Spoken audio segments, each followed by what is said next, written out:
New recording for the meeting. Okay, well, welcome. We're very excited today to have with us Melissa Willis. Melissa is a Wisconsin native and has been teaching music for 26 years. She currently lives on the eastern shore of Maryland with her husband, two dogs, a large turtle, and a handful of fish. She received her BA degree music in music performance from Luther College in Decorah, Iowa, and completed master's coursework in flute and piano pedagogy at Belmont University in Nashville. She's also done tons of professional development, workshops, conferences, and online webinars. Um, she operates her own studio, Melissa Willis Music, which has a wonderful website that talks about her teaching philosophy. So today she's going to be talking about how to give an in-person feel to online lessons. So without further ado, please welcome Melissa Willis. Thank you. I have a quick question. Hmm. Well, I'm first still, of all, let hold on a minute, sure. Jonathan, if you can Turn off the unshare screen your share. screen. Yeah, Yep, Yeah. that's yeah. what I was There going to we go. say. Okay, all Perfect. done. All done. We were thinking alike. Okay. Hmm. Alrighty. So thank you so much to the mainline music teachers, to all of you for being here today, and for Deborah Rogers for reaching out to me, and for Jonathan for doing all the tech setup today. So technology, believe it or not, really isn't my thing. So I appreciate all of that. So Um, I have a lot to show you today, so I'm going to dive in. I'm usually, when I teach, I'm teaching from an iPad on a tripod, so I'm very mobile. So this is a little bit different for me because I'm presenting from a laptop so I can share. So if I seem a little stifled, that's why. And if you, my YouTube channel that I have, you'll see my videos are all from an iPad. So if you're interested kind of how that works, you can kind of watch those videos and see how I move kind of around the room. But I just want to start with a few things before I get to the really good stuff back here on the whiteboard. So a really quick, just a little background about how I got here to online teaching. So I was teaching online long before COVID, actually. My very first online students were in 2010, which seems like ages ago.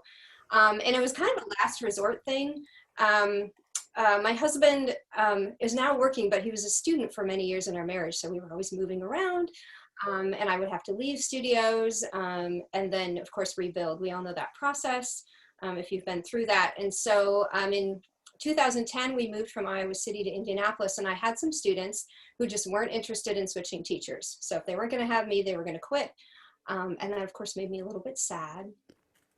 And so one of the fathers, actually, of two of my students said, well, do you know about Skype? I thought, no, I hadn't heard of that. And he said, oh, it's this new video calling thing. Should we try lessons that way? And I said, okay, let's give it a try. So I had a few other students who were on board.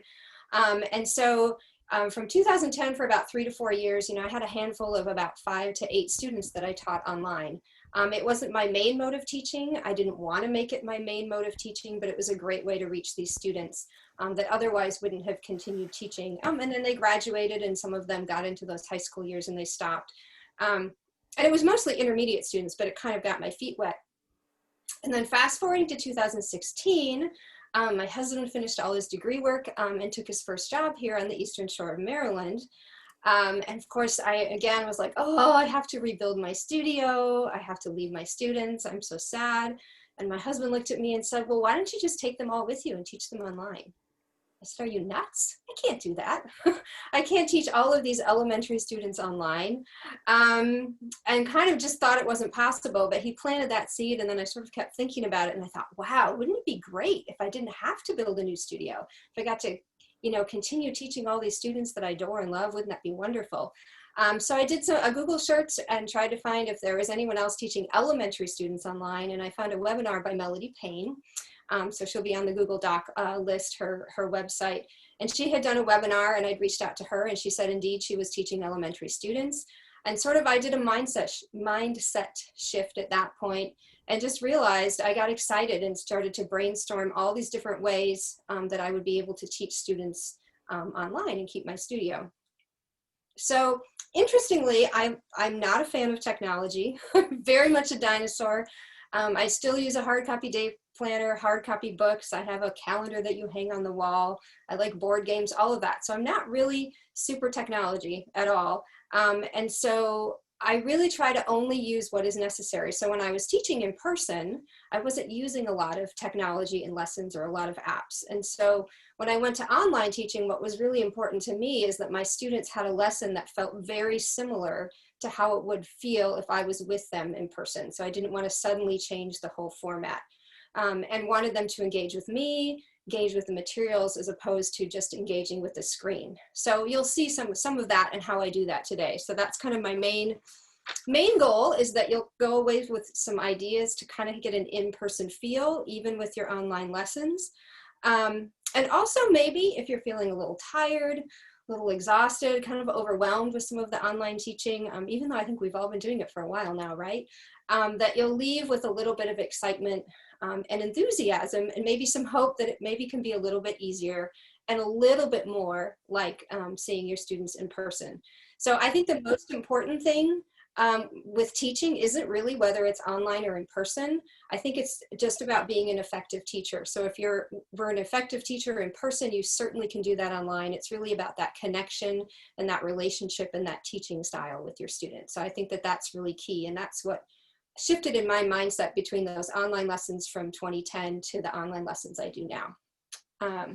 So I'm going to pull up, all these handouts will be available to you, but I'm going to go ahead and pull up my first handout. Let's see. Whoops. Sorry, this is the part that I'm slow with. Give me just a second. I can't find what I'm looking for. Give me just a moment. Where did it go? Oh, here we go. I'm sorry about that. Okay, can you all see that? Yes? Perfect. Okay, good. So first, I just want to talk a little bit about mindset and some communication tools, some really sort of basic things that I found have come to the forefront of my teaching. I feel like these are things I should have been thinking about all along, but online teaching really made me a different kind of teacher, and it made my students a different kinds of students, both for the better. I think we both, on both ends, there was improvement for the better. So the very first thing I like to remind my students is that you can do hard things. So sometimes struggles become very amplified online because you're not right there next to them able to do things, but it's also an opportunity to really get them to start thinking through things. So I remind them that they can do hard things, and we have we celebrate big when they accomplish something, whether it's, just this little tiny measure or something that carries over many weeks. And that celebration of doing that hard thing really emphasizes more intrinsic motivation. So I can't, toss candy and prizes through the screen. So we really have to focus more on intrinsic motivation, which again, I think is one of those hidden blessings of online teaching. And also my teaching has become much less hurried. So there's much less focus on trying to get through so many things. And so students are learning a little bit slower. And I think that really, really sticks.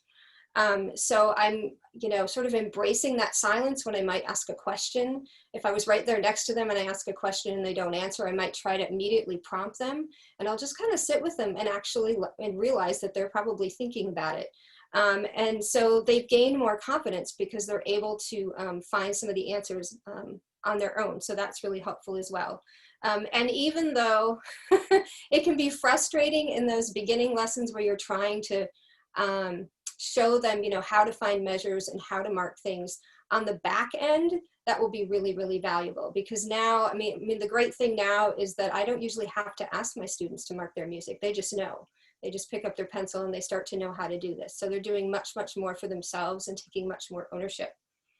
And I always, again, this idea that I think struggles can be a little bit more frustrating online. I emphasize to them that mistakes are just learning opportunities, okay? You're just outside your comfort zone. If you're making mistakes, you're probably actually learning more. So we take those as opportunities rather than feeling bad about them. And then also daily habits are the difference makers. So this is not my analogy. I found it somewhere online and I can't remember where, but I always like to ask my students, can you lift 1,000 pounds? And of course they're like, sure, I'll bring in a backhoe and like a big truck and a whole bunch of my friends and I'll move that 1,000 pounds. But I'm like, no. It's just you, only you. You can't bring in friends, you can't bring any machinery or equipment. And of course they're like, well, I can't move 1,000 pounds then, are you kidding? And so we talk about how you can by just moving 1 pound at a time, and talk to that, relate that to daily practice habits, you know, just getting to the piano daily and all of those things. And then last of all, just remembering to have fun, be silly. You know, the screen sometimes can feel kind of stifling. And one thing that I learned is that you really can, you know, let students use their imagination, be fun, be silly, giggle, and certainly it'll make that learning more memorable for them. And then a couple communication things. One thing that I've learned to do, I'm sure you've had this experience, where you're talking about measure 5 and you ask your student to look at measure 5, and then you realize through this process that they're really looking at measure 4 and there's all this confusion that ensues. So often I just have them touch the page. So very often with their hand, they've learned, you know, touch measure 4, touch measure 3. And that just helps us communicate better. I try to ask very, very specific questions and really break down the thought process for them, kind of one step at a time. You know, put your finger on the first note of measure 2, tell me what the letter name is, tell me what the fingering is and things. So especially with elementary students, but even with older students, you know, just having them touch their page, it really helps them engage with what they see. And sometimes you realize they're not really seeing what you're seeing. And then they sort of make that discovery themselves. If they give an incorrect answer, you say, well, look again. And then they're like, oh, I didn't see that. And that's an exciting learning moment for them. Another thing I use is just a technique I call freeze. So if they're playing through, you know, one thing again with online teaching is it's hard when they make a mistake to catch them. They're already, you know, in measure 4 by the time they hear you say, what about measure 2? Or they don't hear you because they're playing. So even if they've played a whole piece, I might take them back to a measure and maybe even demonstrate for them, play the first 3 notes and then freeze. Don't move your hand anywhere. They'll do that, they'll freeze, they'll have fun with this game, and then have them look at the next note and ask whatever question it is. You know, what interval is it? How far away? Is it moving up or down? And again, it just draws them into the page and it helps them see what they want, what you want them to see, as opposed to you telling them what to see. So they really get involved in that discovery process. Similar to that is just doing 1 note at a time. I use Post-it notes for this, which I'll get to in just a second, but just having them cover and reveal 1 note at a time. And that works really well because it blocks their vision line. And then lastly, as many props and visuals as you can use so that you're just not talking with them. It really engages them more with you because you're holding something or doing something. And I magnetize lots of things, which you'll see here in a little bit. And that has been super, super helpful in keeping the lessons more of an in-person feel because they're seeing all the usual things they would have seen in an in-person lesson with me. And then things that are colorful really, really pop on screen. So that's really helpful as well. So I try to do lots of that. And that's very similar to how I taught in person. So they have translated well. So very quickly, I'm going to stop the screen sharing, and I'm going to pull up another sheet. Whoops. Actually, I shouldn't have done that.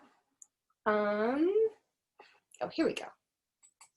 You can see what I don't do often when I teach. I don't screen share when I teach.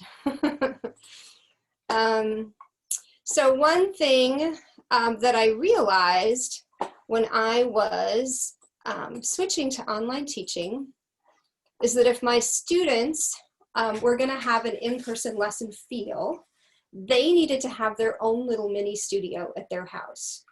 And so all of my, this is a way that I work now with new online students that have come to me that I've never met in person, but I also sort of gifted this little pack to my students as a thank you who traveled with me from Indianapolis, where I was living, here to the Eastern Shore with online lessons.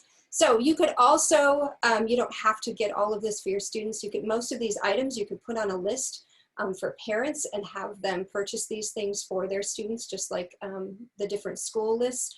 So I'll stop the screen share in just a second and actually show you some of these items, but I just wanted you to see this. You'll get this handout of all the different things that my students have at their disposal. So part of the fun of coming to my studio was getting to use the Post-it notes and the erasable highlighters and all these different manipulatives.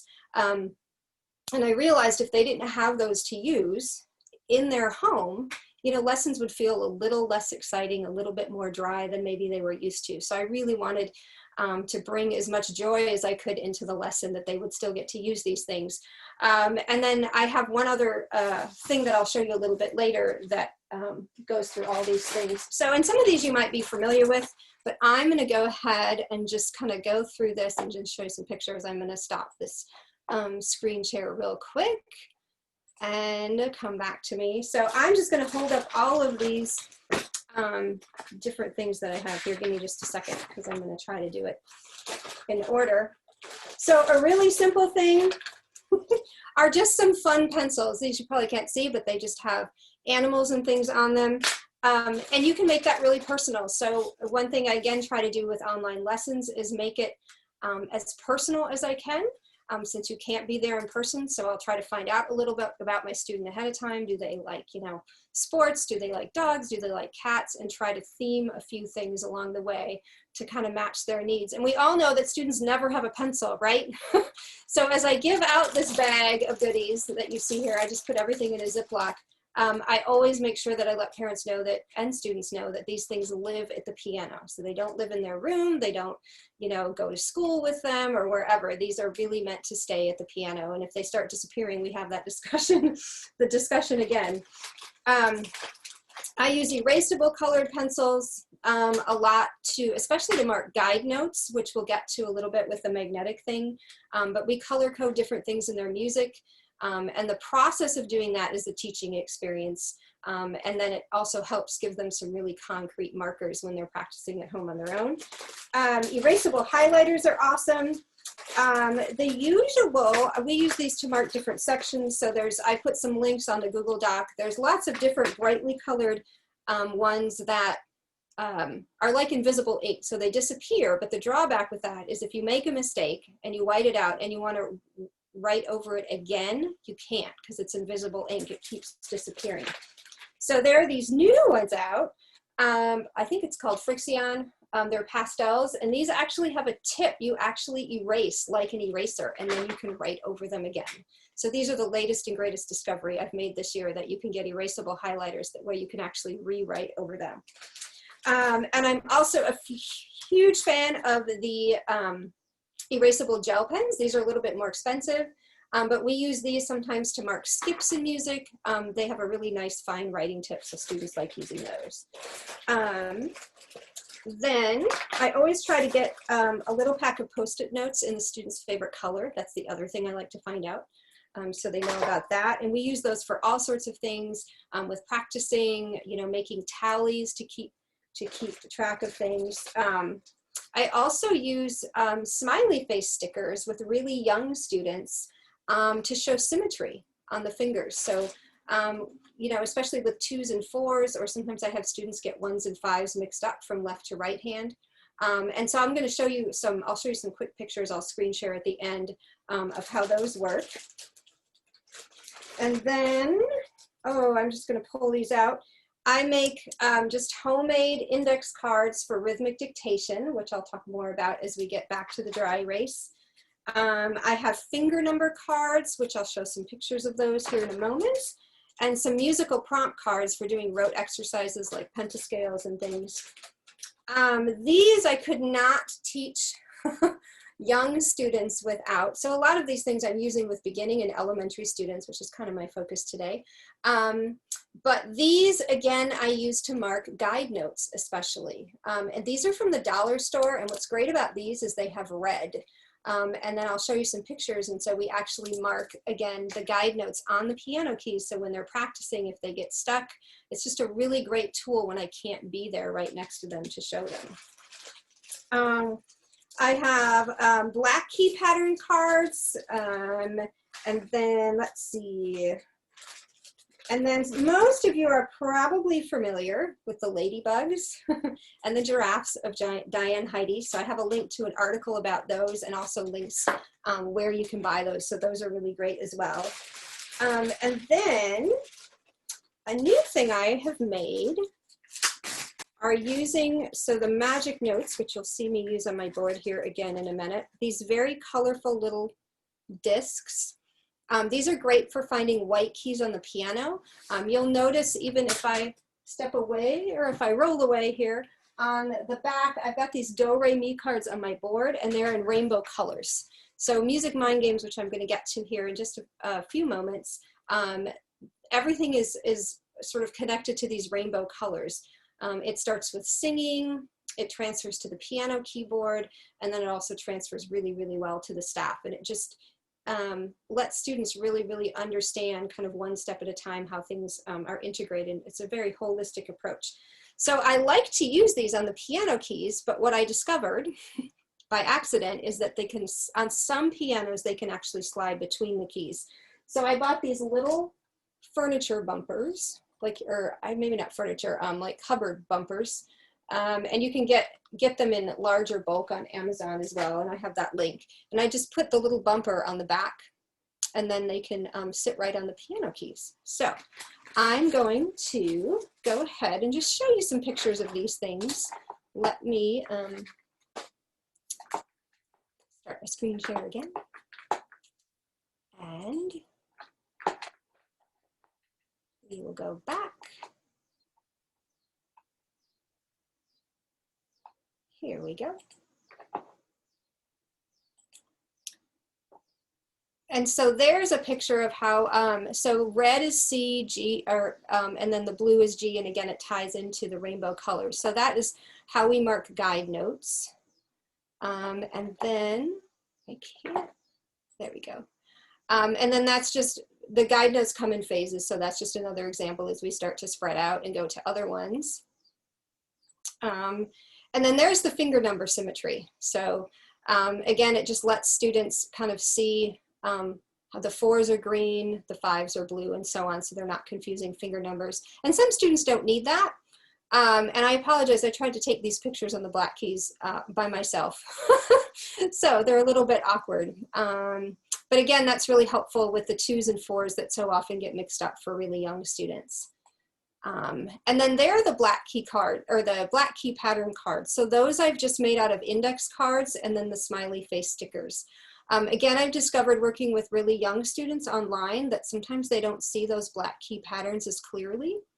And I don't know if it's just because I'm not right there next to them, but this gives them, again, a more concrete visual where they can place those keys. So again, they have all these things, so I'm able to demonstrate with them and then they can use them on their end.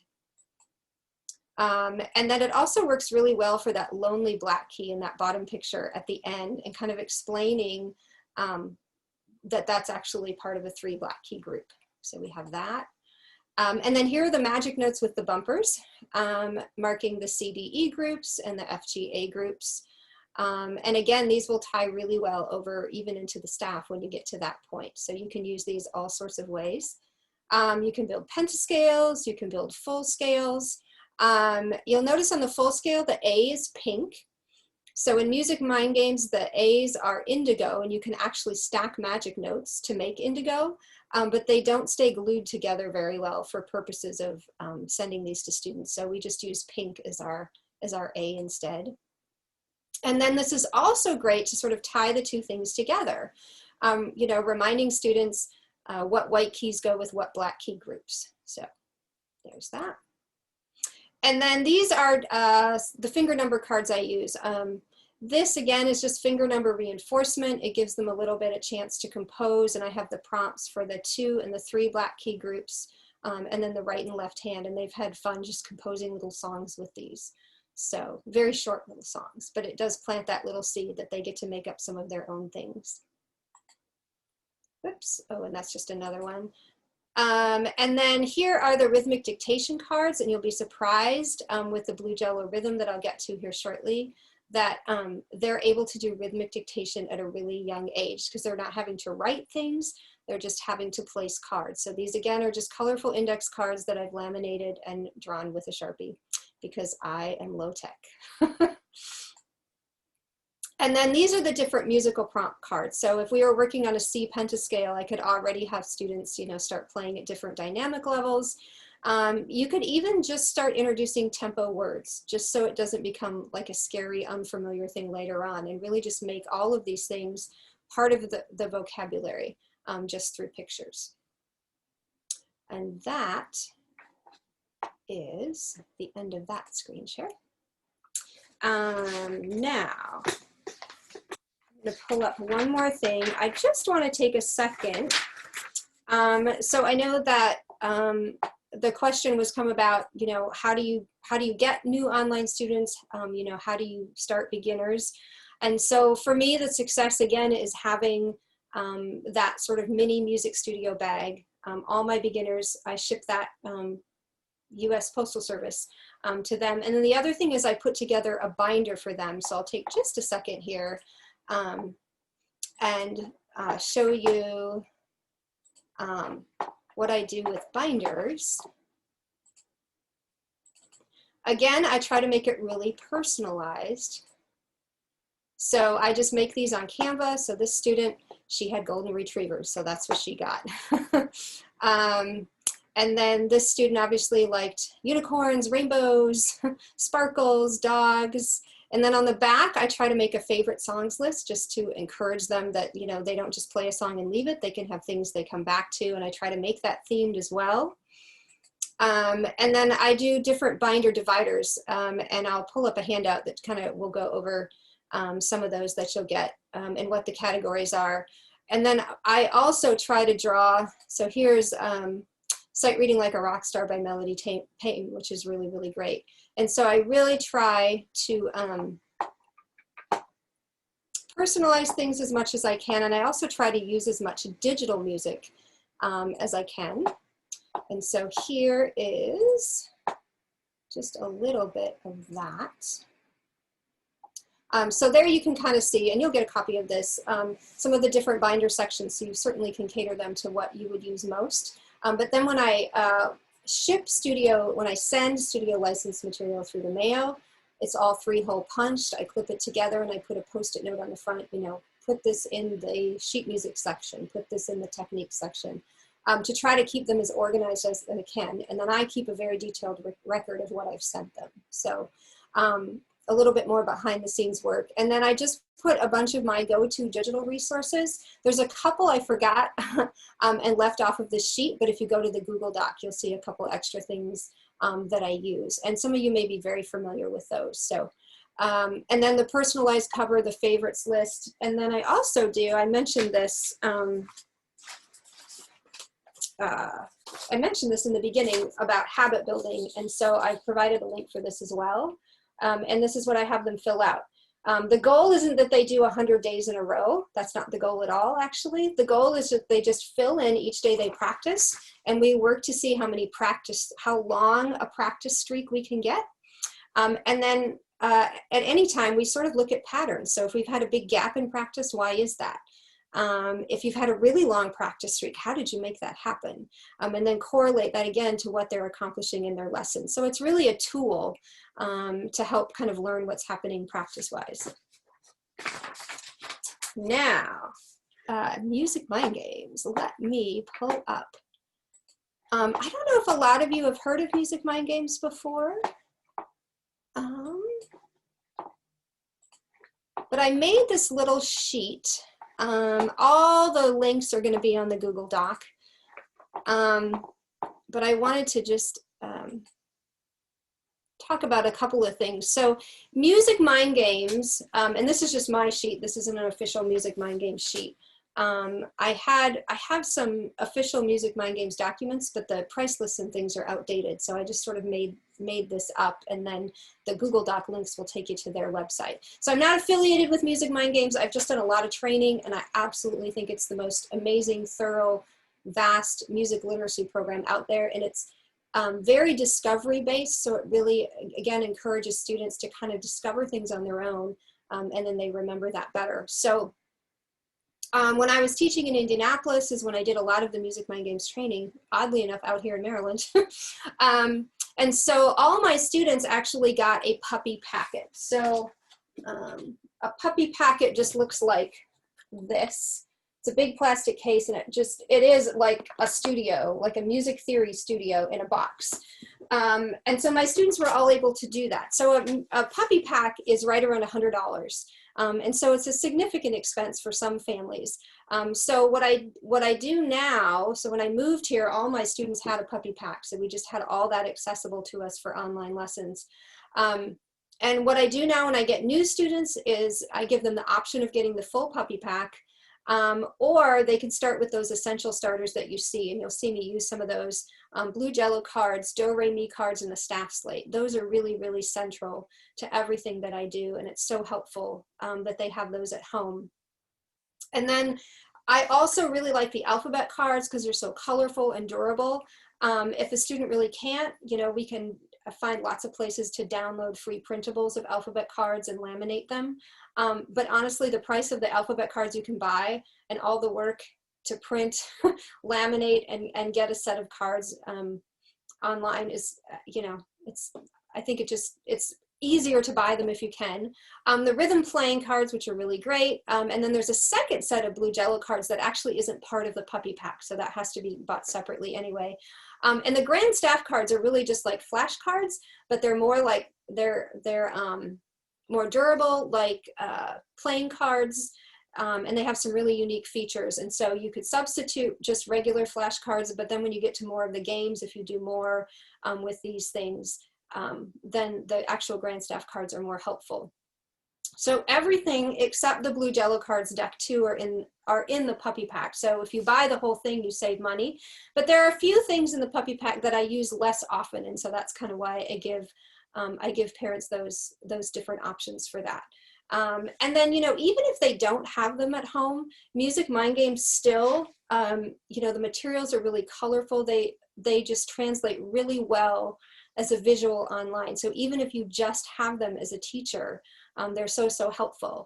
And they don't come magnetized. Those are all things that I did myself. So some things I have 2 sets of things. I have one that's magnetized and one that isn't, just because I've been using these materials so long. So let me stop sharing, and I'm going to go back to my whiteboard and do the good stuff.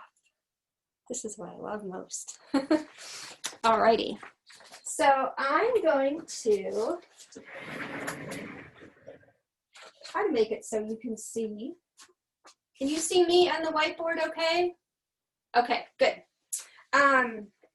So like I said, Music Mind Games is a really, really thorough music literacy sort of curriculum that covers all levels. So I can only show you a little bit today, but my YouTube channel has more ways that I use these. And what's great about these materials is certainly you can use games that come from the curriculum. You can make up your own games. They're really versatile. And like I said, they're just a great visual tool. So there's all different ways to use these things, and that's what I think is so great about them. So the very first thing I want to show you is rhythm. So one thing I do at a very first lesson, and actually I might pull my chair back up and sit for this part so you can see up close. So the rhythm in Music Mind Games is separated. So there's kind of music doing, music execution, and then there's all the vocabulary and the math. So Michiko Yurko, the founder of Music Mind Games, separates those out, and it's just really, really brilliant because it allows students to do really complex rhythms from the very beginning without complicating it with knowing how many beats things are, they just do them. And honestly, the more challenging those rhythms are, the more fun they tend to have. So there's one thing that is really great to have if you're a teacher. These are the blue Jello cards, so you'll notice right away, they are stylized symbols, so these represent quarter notes. And these are called blues. They each have a picture card. So these are the blue Jello, I actually call blue Jello word cards. So, but these students don't have, but if you have them, again, this draws the student into the screen, just this particular picture. So I would have students just do, I would say this, blue, blue, blue, blue, blue, and just point. And even if they didn't have these cards at home, they can look at the screen. They can even point to their screen and say it. And so all the rhythm is done call and response style, which is a bit more challenging. You can't do that with them. But again, it really gets them listening right away. So, you know, if they come back and go blue, blue, blue, blue, blue, sometimes I get that. I'll be like, oh, listen again. Can you copy me exactly? Listen to my speed.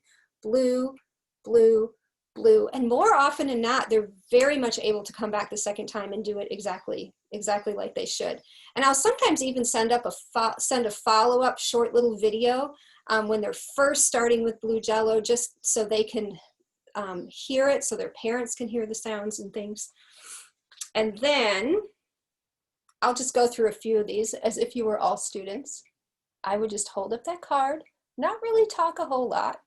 It'll make them very curious to see Jello. And then Jello, Jello, Jello, Jello, Jello. And the same thing, students will often come back, Jello, Jello, Jello, Jello, Jello. And again, you activate their listening, do it just like me, and you do it again. So through that process, they get very good at listening to rhythm and the steady beat very, very quickly.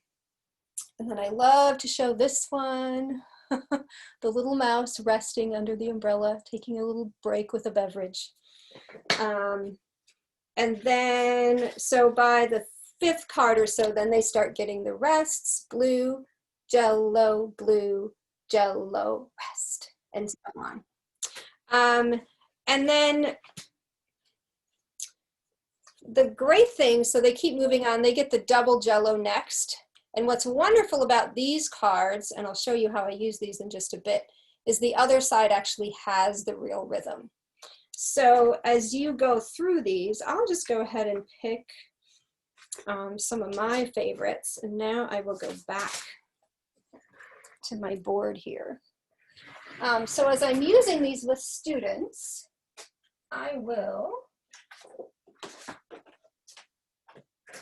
put these up on my board.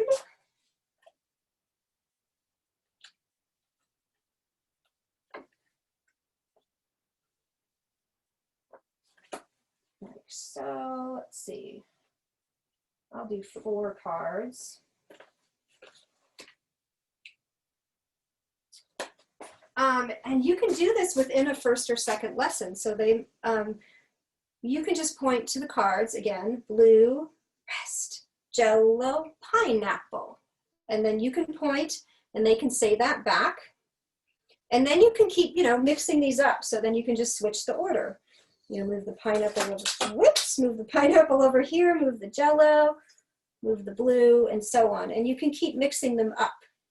Now, what's great about the index cards, the rhythmic dictation cards I made, is if you want them to be able to do some mixing up of cards, they can use those, because eventually what the goal is, you can ask them, I wonder what blue would look like in your music. And then you can turn it over, and they're like, oh, look at that. And you don't even still at this point have to call it a quarter note. Sequencing, it just depends how you teach things and how you want to sequence. But then you can do rest, blue, pineapple, Jello, and then you can ask them, what one should we uncover next?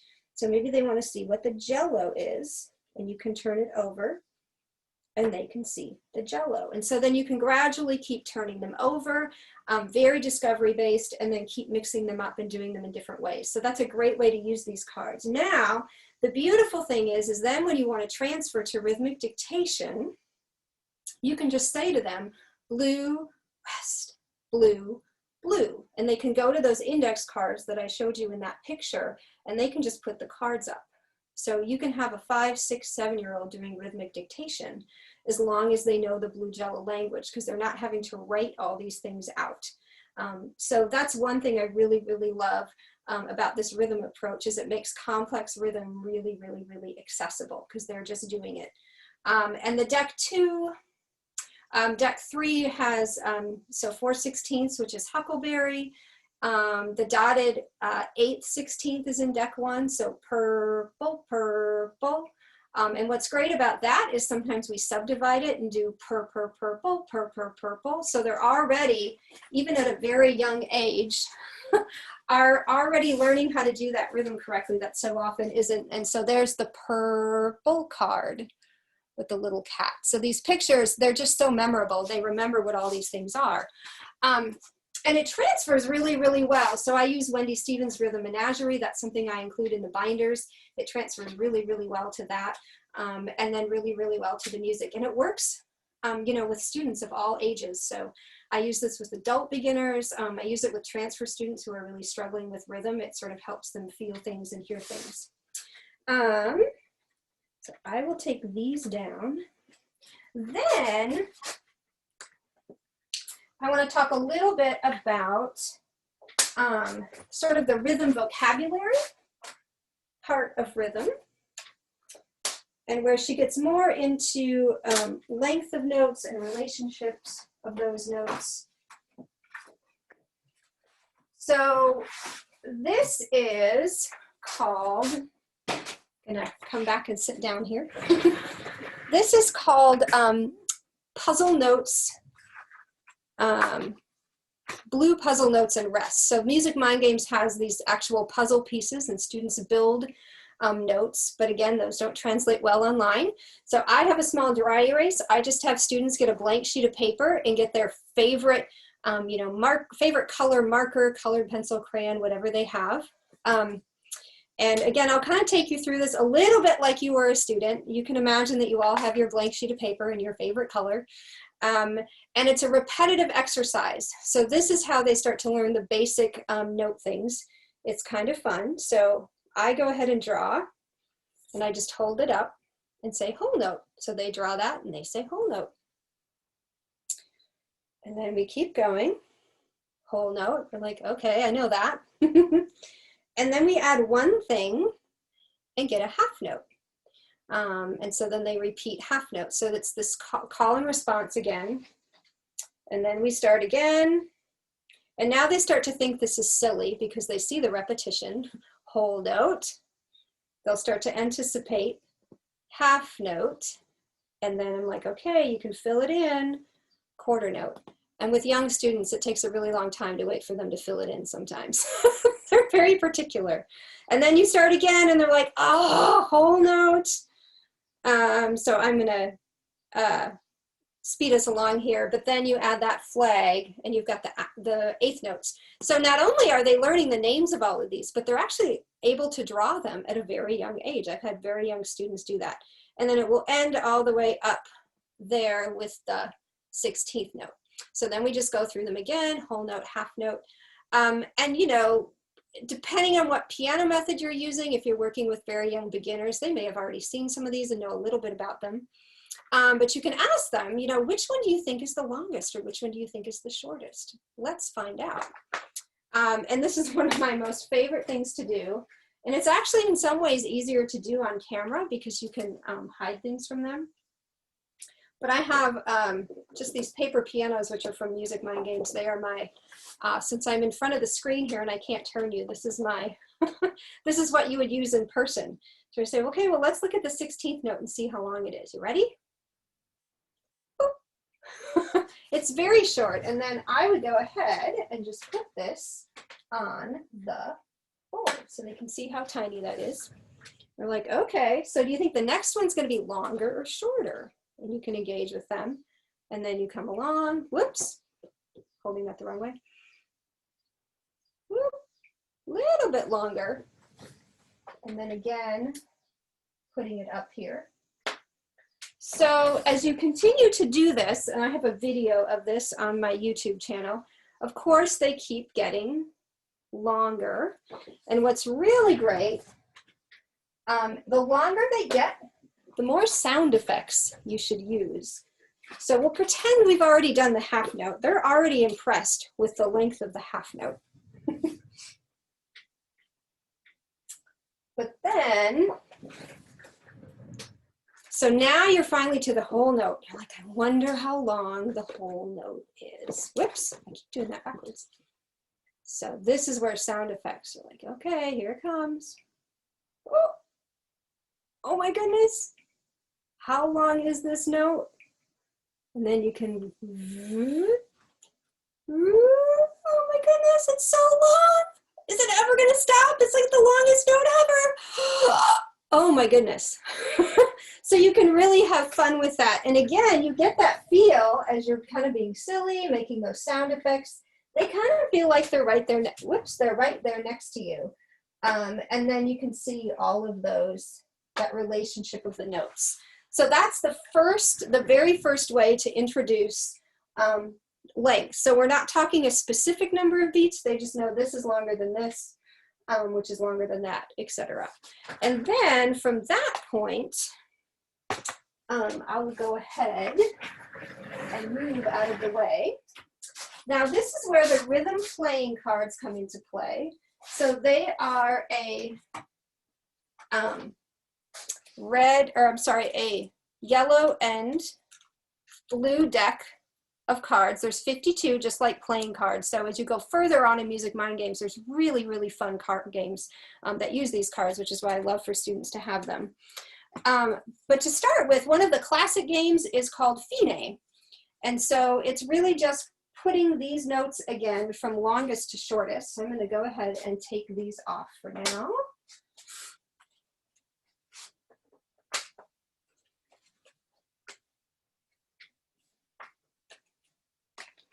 And as you use these cards,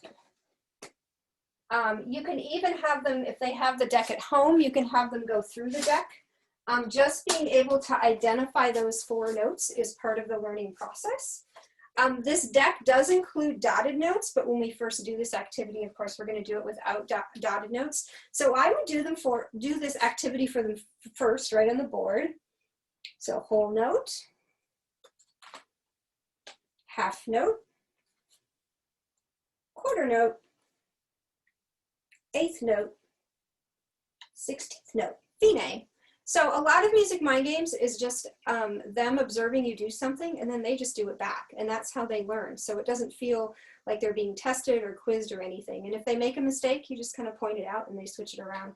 And then I would have them do that back. And then sometimes we'll even do it together where they'll do it on their end and I'll do it on my end. So depending on how much time I have in a lesson, I have some students who just do theory classes. These are things you can just do on the board with your own materials, and then I assign them during the week to get out these materials. Because if they're constantly, if they have all these materials going on in their space and in my space, that can eat up too much time. So summertime is sometimes when we schedule more group classes and we can both be doing things together. And then of course you can repeat that doing rests. So the rests are yellow cards. And so you can go through the same process. And then the other one is of course just alternating notes and rests. So you have just 5 notes, just 5 rests. And then most students will know the card game War. So you can play War with these cards. So I'm going to pull up a video of my students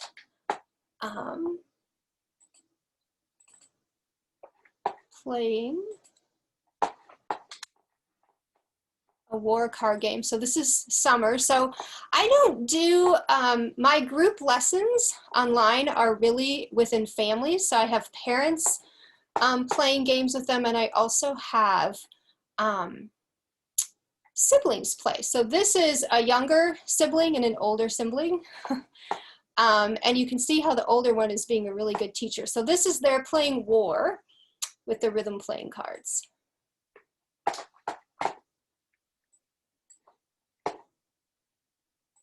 So let me. It's the top one. It's the one that, see how this one faces down, that one's the whole rest. Oh, yeah. Hold on one second. I forgot to press. Hold on one second. I made a mistake. Here we go. I want to optimize the sound for you. Sorry about that. Okay, now we're good. I'll put it up in full screen. Let's start it back up. Here you go. It's the top one? It's the one that, see how this one faces down, that one's the whole rest. Oh, yeah. All right. Well, then I'll see it. And this is the most popular game. Oh. So who would get that? You would. Yeah. And of course, the longest note value wins. Same. Same. Yep. Okay. All right. So put one out. All right. So who would get that? Me. Yes. So you can see a little bit of how that works. So that's probably, I'll have students who will play that even when they, even when they don't need to play it anymore because it's so much fun. So that's a little bit of the rhythm things. Now, the music alphabet cards, I'll talk just a little bit about those. So these I have, again, and I should show you this, I forget. So my rhythm playing cards, I just have this magnetic tape. It's very, very thin. Doesn't really have any depth at all. I got it at Walmart. So, and it's like a roll of tape, but it's magnetic tape. And so I use that just on enough to do the Fine game. And then the rest of the deck is unmagnetized. Now my alphabet cards, the only thing bad about this flat tape is sometimes it's hard to pull the cards off the board, especially if you don't have very many nails. And so I probably, the tape, I don't like that as well. So I got these little discs. And again, they have a little bit of depth to them. They raise the card up just enough that they're easy to pull on and off the board. But here are the alphabet cards. Now I use these all sorts of ways. I'm going to sit down here for a second. Any set of alphabet cards is just a great communication tool. So you know when you're talking online sometimes it's hard to understand whether you're saying letter B or letter D. So if I'm doing, you know, play me a D pentascale, I would just hold up the card. So these are always handy on my piano as a communication tool, separate from any games. Another really fun thing you can do with them, I have a set out also that's not magnetized. So these are magnetized, but you could hold these up to the screen and say, okay, I want you to pick a card, and you pretend like, you know, like they can draw one and they'll pretend draw. And then you just pick one. And if you're really good, you can set the deck and, you know, always pick a B major pentascale or something. So that's a really fun thing for them to do. They're just great for chord spelling. I use them to teach inversions, pentascale spelling. With really young students, you can even do something like this. You know, what's missing? What letter is right there to see if they can think of that alphabet letter really quick. So they're really great for that. And then there's another game in the Music Mind Games curriculum. Or actually, let me show you this other game first. The other game I really like to use with the alphabet cards that also uses the Japanese erasers, I'll show you a quick video of this, is the keyboard race. So this is for a student that's learning white keys. In the video, you'll see it's partway through the game because a whole game takes too long, but we start at middle C and then we race up the keyboard. So I have a student racing on their end and they have their own set of alphabet cards, and then I'm racing on my end with my own set of alphabet cards. So let me go ahead and pull that up for you.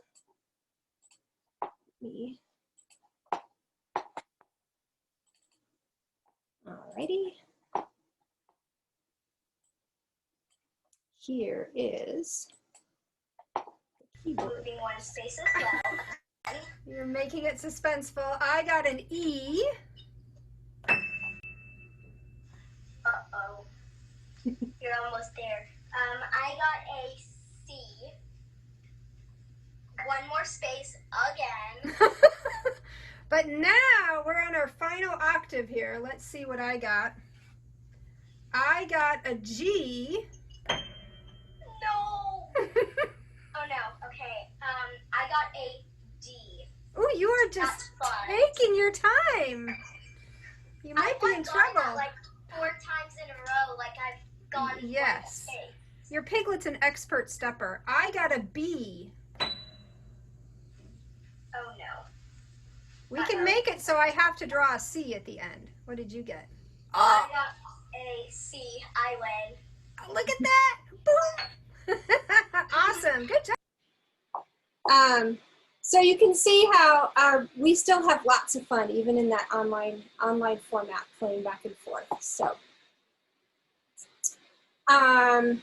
now the next thing I want to share with you is actually a game from the curriculum. This is a little bit tricky, I think, for me to set up if you haven't seen the Music Mind games before, but I would encourage you to do is go to my YouTube channel. So she has 2 games in the curriculum. One is called Slow and one is called Speed. They're essentially the same game, but in the slow version you take turns, and it's to work on intervals. So it starts in steps, then you can do skips, and you can even go up and do fourths, fifths, etc. So, but it's a really, really good way to get students thinking forwards and backwards in the alphabet really quickly from the beginning. And so the game setup is a little bit, I even have to teach students how to do that. So I'm going to go ahead and just show you a picture of the game setup and how I do that online. So let me grab that real quick here.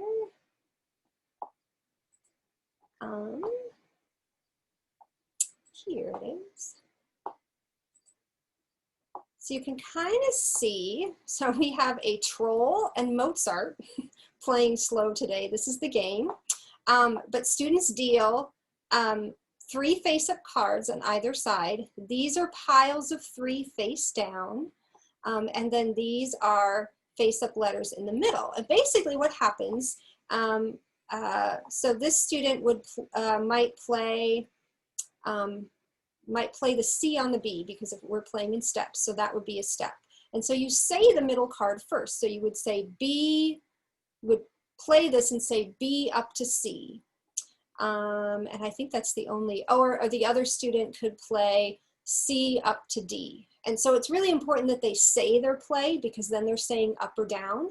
When students first start this game, I have them take just one set of alphabet, A, B, C, D, E, F, G, and put it out as a guide.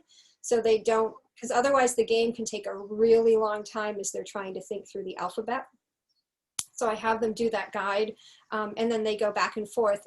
Now, if they both get stuck and have to pass because there are no plays, then that's what these are for. You would turn these over.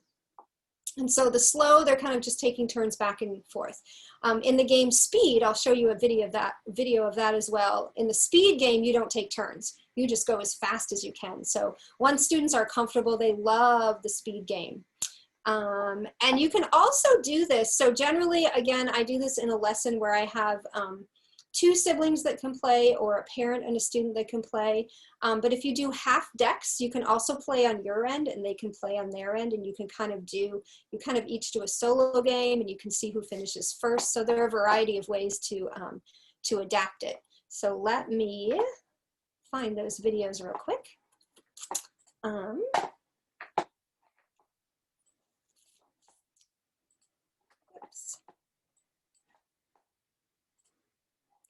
So here is kind of the first, level of slow. These are both sisters that both have recently started lessons. Good.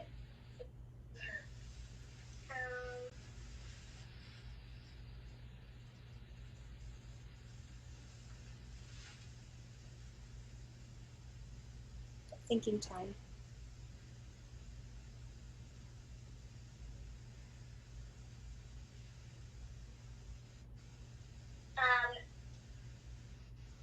F up to G. Good, you found it. All right.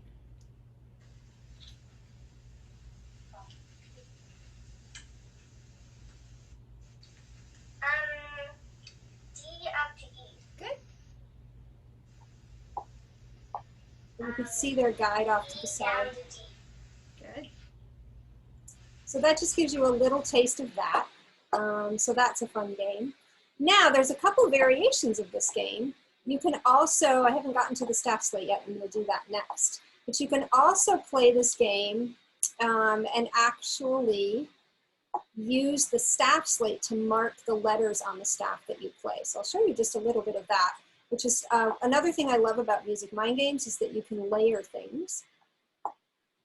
So here are those two brothers again. So what's the closest guide note to B? Good. Excellent. Okay, I will play D down to C. I had bolt lefts. And remember, oh, nope, you did it right. Sorry, Sean, that's right. You've got the D in front. Awesome. I'll pass. You'll pass. Okay.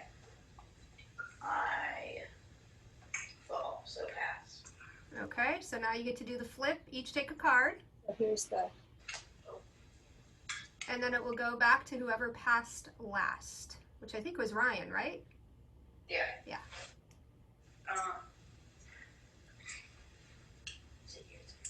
That's yours. Oh, I don't know why that, sorry, that stopped. Sorry about that.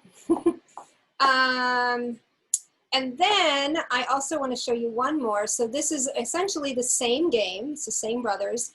This was our first time trying speed. So it was a little bit shaky because my younger student wasn't quite as speedy as his older brother, but his brother was a great sport and just sort of helped him along. So here is speed in steps.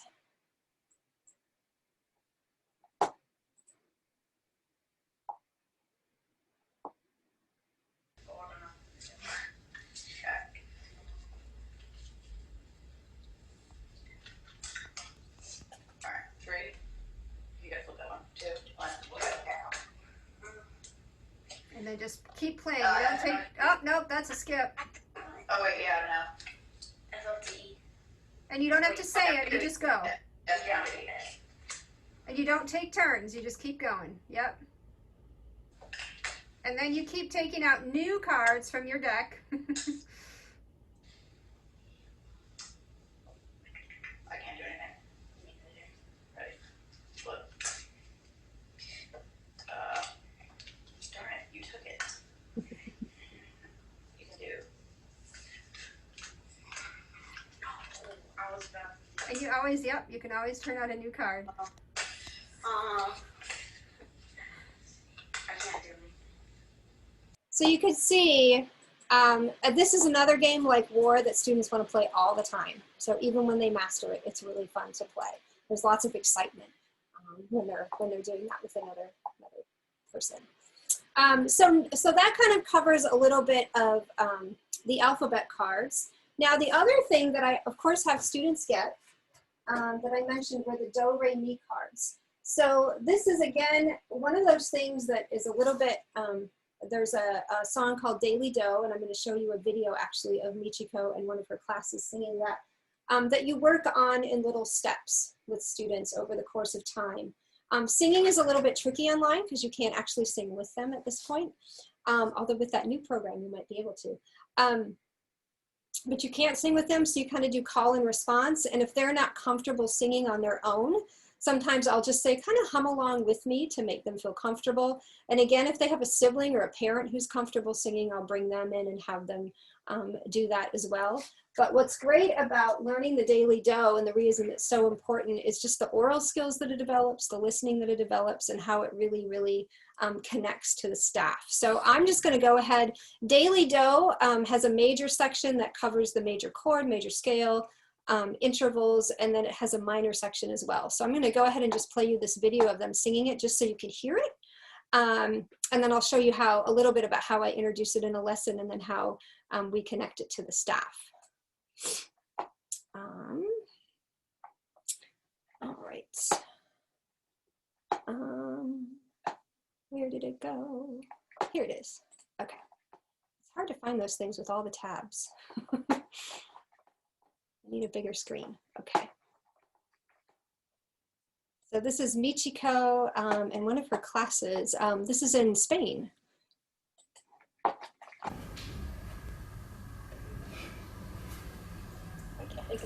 Sol, mi, sol,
So that is the daily dose. So we would learn that in little bits. And I especially focus a lot on the major section in the beginning. But what's great about that, so I sometimes do the hand symbols. You'll notice they're double-sided with the hand symbols. That's how they do it in Music Mind Games. But I tend to just focus on the visual of the cards, because what's great about the cards, of course, is that they can see steps easily with the colors. They can see skips easily with the colors. And can you see that? Can you see is my name covering the do, re, mi cards? If you can, okay, you can see it okay? All right. So I might just, I'm gonna do something really quick here, just to make sure I'm on pitch, because I am not a singer. So I might just even teach them in the very beginning. So, mi, so, mi, so, la, so, mi. I might just do that much. We might just do the chord, but we would just do little steps at a time. And then they would have these cards and they can place them out. So if you started like this, again, this works really great with intervals. So, mi, and I might have them place their cards. And some students might place them right together. And you can point out to them there's an open space there. So you're already sort of getting an idea of steps and skips. And then so, mi, and then you can build as you go along. Now, long term, what this does is they get really comfortable with this. And once they, all of these things sort of layer and intermix, and I can't present them in a perfectly sequenced way. But if they've learned their guide notes on the staff, they will immediately connect the so with the blue. And then you can do melodic dictation in a way that is so much fun and so wonderful. And they'll easily, again, you can talk about how there's a space here. So you skip the space. And so this all is this sort of beautifully integrated thing. So where you get to melodic dictation, which at least from my experience, always seemed like this really difficult, hard thing. You have young students able to do melodic dictation with their magic notes. And you can even make your own patterns and they can sing them back. And lots of times, you know, with beginning students, I'm just sticking within the pentascale. So within the do, re, mi, fa, sol. Now, guide notes. I've had lots of questions. I'm going to put these back up about teaching, making that connection between the staff and the keyboard. So I'm going to just do this last thing with the staff slate. Whoops. There we go. So again, things are all connected with the do, re, mi colors. So when we first start the staff, there are some sort of precursor activities we do to get to know the parts of the staff that I won't show you today. But we actually start with treble G. So I'll put this right in the belly of the treble clef, and we'll talk about how this is the G clef and this is the G line, and we'll move it over. And again, this is something they can do at home on their own in their practice if they have these materials at home, or you can just do it. And then the bass F, or the F clef between the dot, dot, and move that over. And then we go ahead and put on the middle C. So those are the very first three guide notes that they learn. And we attach those to the piano. And if you think back to that picture that I was showing you where I was using those colorful tabs, we would mark middle C on the keyboard with a red tab, treble G with a blue tab, and then bass F. And so that way, then when they get into their music, just to give you a quick example. So this is what I'll have students do. We'll take those erasable colored pencils and we'll just color those first three guide notes so that they don't go all week maybe not being really sure how to practice. It gives them a really, really concrete visual. Now, we don't do this forever. It doesn't become a crutch. It really just becomes a helper to start with. And what's excellent then is you get, like here's Mr. Bluebird. When you get to here, we just mark the G's and the C's, and then that helps them, of course, find all of these new notes in between. So even as the music gets a little bit more complex, just by marking those guide notes, they can sort of gauge whether they're kind of in the ballpark or not. And then I will show you a couple guide note videos, but I'll finish up here first. Now, I do the sequencing of the guide notes a little different than the Music Mind Games curriculum, just because of the piano methods that I use. So then the next two, I add, it's hard doing this upside down. I add treble C and bass C. Those are the next two that I add.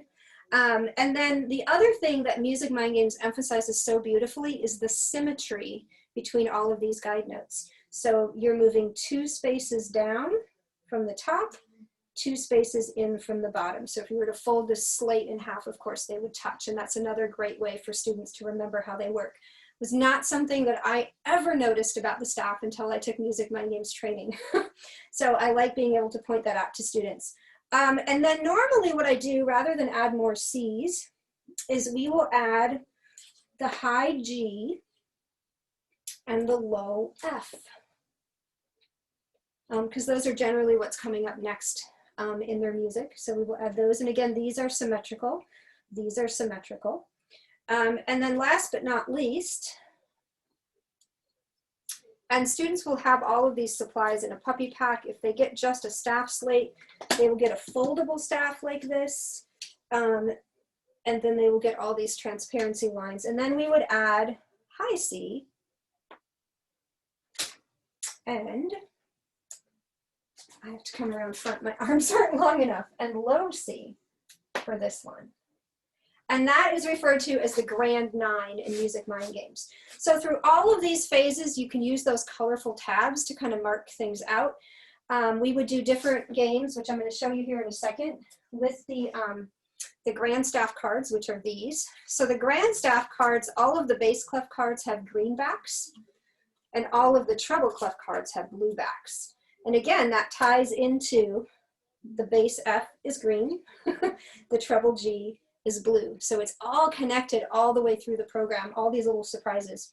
And then of course, you know, we would practice playing these on the piano and doing all sorts of different things. I don't know if I should have pulled this up to show and I didn't. If any of you have taught Wendy Stevens' Bold Escape, which is an elementary piece, but it has this rote beginning section. I know you can't see me play, but that's going between all of the C's and the F's. So I love using that piece. And I certainly teach them that section by rote. I don't necessarily want them just to read it, but it's a great chance to go in and we talk about this, all of these C's, and then we go through and we color them in. So again, they sort of know it by rote, but it gives them just a little bit of a visual map along the way as well. So I'm going to show you 2 short videos. So one is a student who's doing just the first 3 guide notes. Oh, whoops, I need to screen share. She's doing just the first 3 guide notes. And so at first she would name them on the staff. You can see her actually in her space. And then we went through and kind of played those on the piano. So let me find those. Okay, so here's the playing the guide notes. All right, we are going to do some guide note review today. Now that we're getting back into fall lessons. So I'm going to put a note up and you just tell me what note it is. And if you can, tell me its full name. So what note is that right there? Middle C. Can you see that? Middle C. Can you play it out on the piano? Okay, how about this note right here? What's that one? G. Can you tell me its full name? What G is it? It's the treble clef G, right? Yeah, treble G. Exactly. Good. Alrighty, how about this one down here? F. Yes, and we would call that what F? The bass F.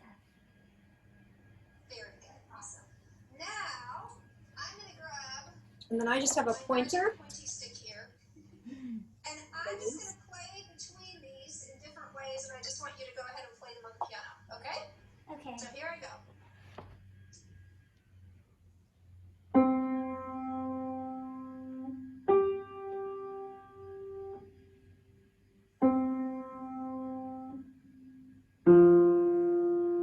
So you can just get a little taste of how we do that. Now, this next game is called the Guide Note Slap. And again, you can do this at all the different levels of guide notes. And so for this one, I was just actually using only the 3 guide notes. So I limited how many flashcards or guide brand staff cards I used. But in person, you actually slap the cards. But my solution to doing this online was that students would either make like a funny motion, a funny face, or they would make a funny noise. And most students choose a funny noise, and you will absolutely love what the student does for this video. It's really funny. So every time she sees a guide note and recognizes it, she has to make this funny noise. So it's about just picking them out and making these guide notes very easily recognizable. Okay, this is my favorite one. All right, Claire, we are going to do a new game today. This is called Slap the Guide Notes. So if I were there in person, you would slap the card. But I'm not there in person, so you can't. So you can make a silly noise when you see a guide note. Do you have a silly noise in mind? You don't have to tell me. You can surprise me. Okay. I love it. Okay, so you're going to make your silly noise whenever you see one of those guide notes, either middle C, treble G, or bass F. So here we go. And I'll go slowly, whoops, so you have time to think.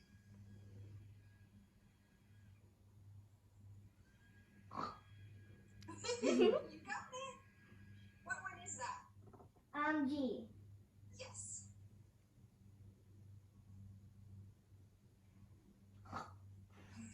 What's that one? I love it.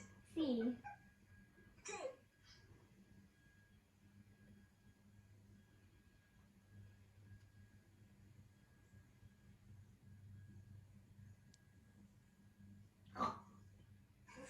What's that one? F. So you can see that that student,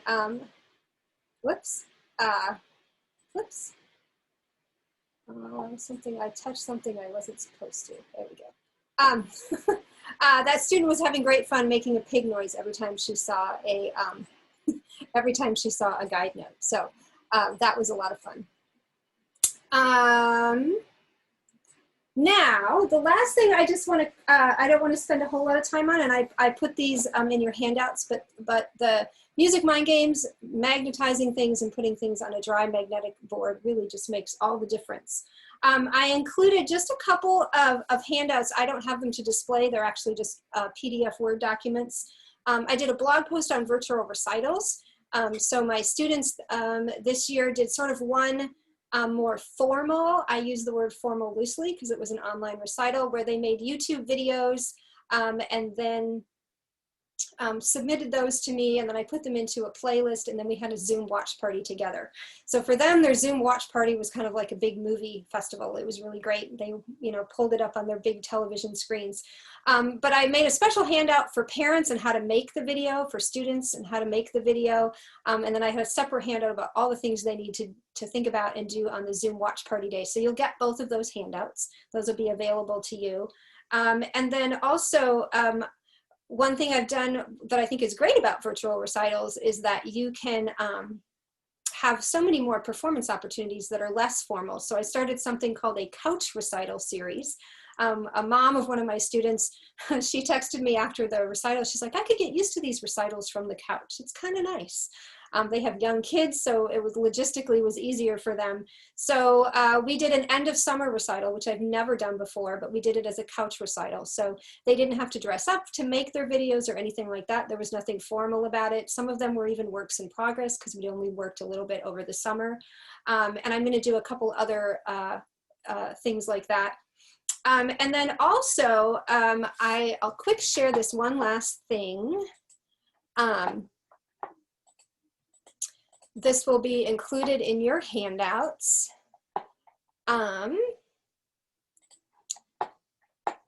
when I talked with Deborah Rogers, she said that there are some people interested in learning about how to actually get new online students. So I made this little handout just with some ideas. And without going into too much depth, you can look this over. But I think actually even creating sort of an in-person feel is a way to be different and to acquire online students. But I sort of took the field of dreams approach. So if you build a studio, they will come. You know, focus on what's unique about your teaching, create a sense of community with virtual recitals, get some testimonials from parents. I had lots of parents who were super skeptical about virtual lessons. And then after a year or two, they're like, wow, this really works. And so I had them write some testimonials. And just to emphasize the convenience of online lessons. That's a great thing. They don't have to leave home. There's no traffic. You don't have to go out when there's, you know, a blizzard or a severe weather or anything like that. I always offer a complimentary meet and greet and tech check with prospective students. So that's really helpful. It kind of puts the parents at ease, especially, and the students. So that's really a great thing. And it makes that first real lesson a little bit easier. And then as much as you can, just increase your online presence on social media. I go through phases where I do that really well and then where I don't do it so well. But your Facebook, Instagram, YouTube channel, a website. I think just having a presence out there, people kind of know about you, and then you can, you know, announce when you have some openings. And then also just let your current students know, you know, the greatest bulk of my student base comes from in-studio referrals. I don't pay money for advertising really or anything. So they come through me that way. And that creates a really nice sense of community in the studio, because then they start to all know each other, and it makes recitals, even virtual recitals, more fun. And then even networking with friends and family around the country. You know, if you have family, I teach in 8 states now. So if you have family around the country, you know, let them know that you teach online, let them know about that. And you can sometimes get students that way too. So that's the great thing about online teaching, is it opens up kind of the whole country and even overseas and abroad. So I will stop the share on that. So that is what I have for you today. So if there's any questions. Yeah, I'm going to start with, there's a couple questions in the chat that I will read. Okay. Just give me a second. I'm getting Felicia. This is just kind of a detail question. What laminator do you use to laminate your cards, or did they come that way? Well, the music mind games things, speaking to those, none of those are laminated. They don't need to be. They have a protective coating on them and they're very durable. But the things that I'm laminating myself, I just have a, I don't even know, I can show it to you.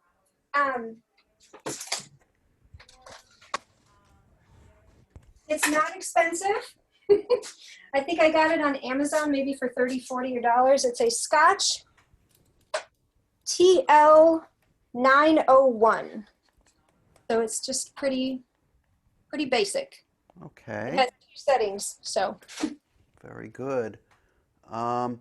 Just want to let everyone know that Melissa prepared a number of wonderful handouts.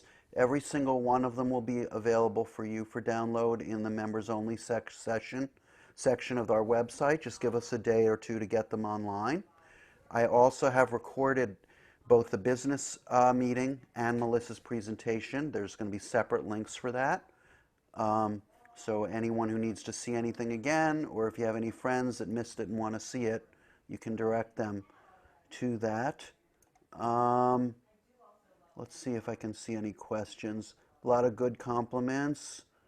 People loved the belly of the treble clef thing. I did too. Carol just has a, Susan Koenig, how large is your magnetic board, and how do you have it standing up? It's 24 by 36, and there you can see it's, I got the easel at Hobby Lobby. It's just okay. telescoping legs, but it's, if you can kind of see the easel there. It just okay, you get an easel. Okay. Yeah. So, and it wasn't a real expensive easel. It's like just a lightweight aluminum one, and it pushes around pretty easily. So. Okay.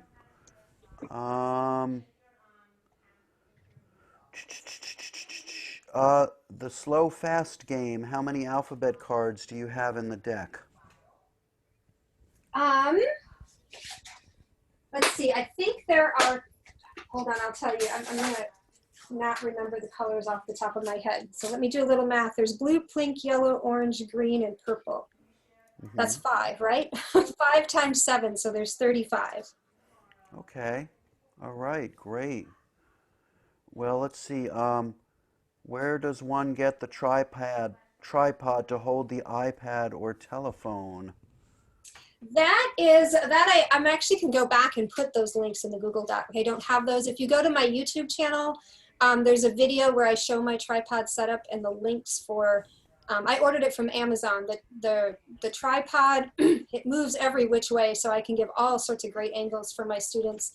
And then it has an attachment for the iPad. So the links for those are underneath the video on my YouTube channel, but I'll make a note and try to add them to the Google Doc. Add them to the handout. That would be great. Let's see. I think what I will do is if anyone else would like to ask a question that they haven't typed into the chat, let's see if it won't be too chaotic if we just invite people to just unmute themselves and ask a question. Let me just maybe look at everybody here. Maybe you can raise your hand if you want to ask a question. Anyone? Anyone have a question they would like to ask? Deborah, go ahead. Hello, Melissa. Hi. See your face. I'm the person that spoke with you on the telephone. Okay. Good to put a face.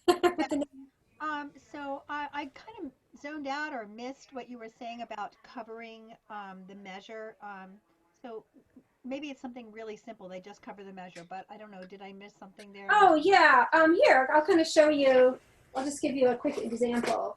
And this is actually in one of my video under practice techniques. So the Post-it notes, I think, is probably what you're referring to. This is just an easy piece I have on hand.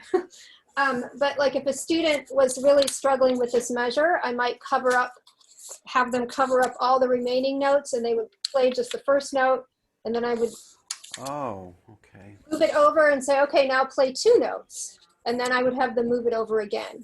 And what it does is it slows them down, and they almost automatically play everything correctly just because they're really looking at what they see. Yeah, that's a great idea. Yeah.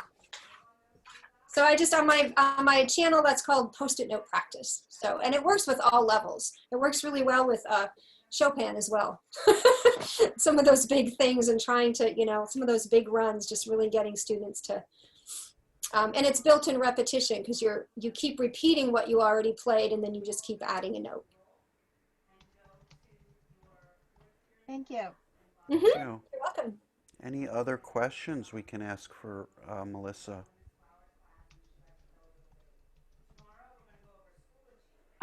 Hi, I guess I just wanted to understand, so you never have any trouble with getting them to sing or to sing on pitch? I noticed you had some singing in your lessons there.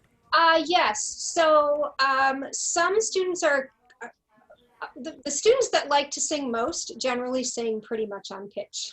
So there's that. Those are the easy ones. The students who don't like to sing, what I might invoke the hand signs or have them get out their cards, and if nothing else, just motion with me, and I'll encourage them to sing along with me, even though technically they can't, it's not always in sync, but it makes them feel comfortable. If there's, if I'm singing and that sound is coming out of their iPad, it gives them a little more comfort to vocalize. I was the kid who did not want to sing in front of anyone for a really, really long time, so I try to be really sensitive to that. Or I'll sing and just have them point to their cards, and I may send them a follow-up video and encourage them to try it on their own. Or if they have a sibling or a parent who's comfortable singing that they'll sing with, I'll have them sing together. It's much easier to do in a classroom setting, of course, which isn't possible. So that's kind of how I address those things. Did you say that you did group lessons? I did group lessons a little bit when I was doing in-person teaching. Scheduling was always a disaster, so I didn't do them nearly as much as I wanted to. And I actually online have not done any group lessons. What I try to do, and this is really just my preference, I try to find groups within families because I have, And then it just, scheduling wise, it just makes it so much easier too. And it gets the, gets the family involved. It gets the parents involved. So the parents are kind of learning these games and interacting with their children as well, which I think is so important in this age of so much screen time. So.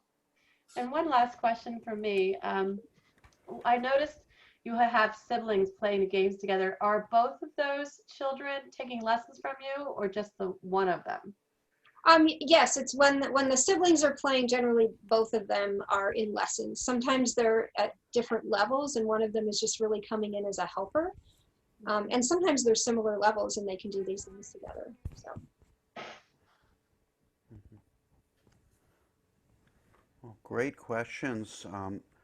I think I speak for all of us to say that we're so impressed with all of the inventive resources, particularly the way you used visual things, which are so important when teaching online, because sometimes the only way to bridge that communication gap is to have a clever way of making things visually clear to get people on the same page as us. So I think we're going to really look forward to distributing your handouts.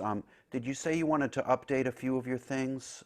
You mentioned you were going to add something. Yes, I will add the tripod and the iPad attachment to the Google Doc, but the other handouts are fine. Okay. When you have that updated, send it to me. We will distribute that on our website. And again, everything will be available on the website, including you can rewatch the presentation. I will also make it possible for you, Melissa, to have download your own recording so that you can use it for your own purposes. Great, thank you. But we feel very, very grateful that you were able to fit us into your very busy schedule. Oh, I'm glad to be. I want to especially thank Deborah for making it possible for us to connect with Melissa.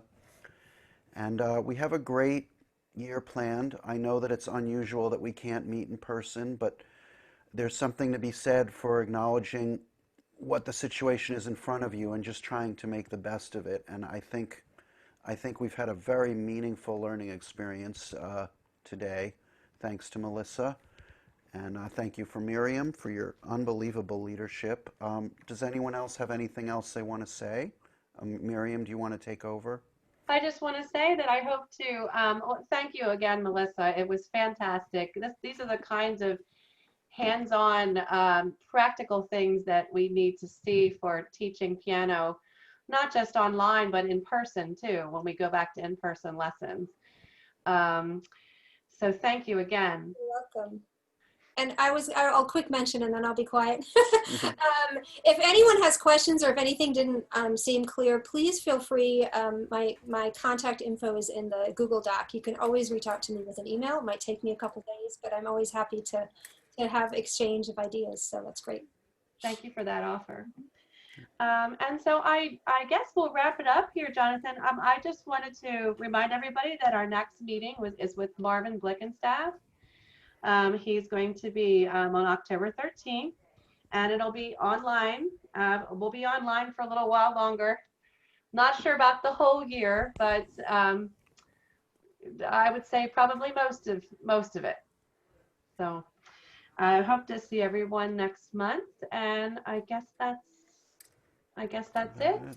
Yeah, great. Thank you everyone for coming. Thank you to everyone. Good to see everyone, even if it's virtual. Yeah, absolutely. Okay.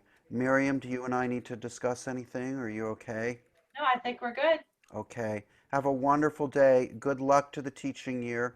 Again, Melissa, pleasure to have you. We learned so much from you today. Great to be here. Happy to share. So everyone have a happy and a safe opening of school. Take care. Thank you. everybody. Bye. Bye. Bye. Okay. Okay.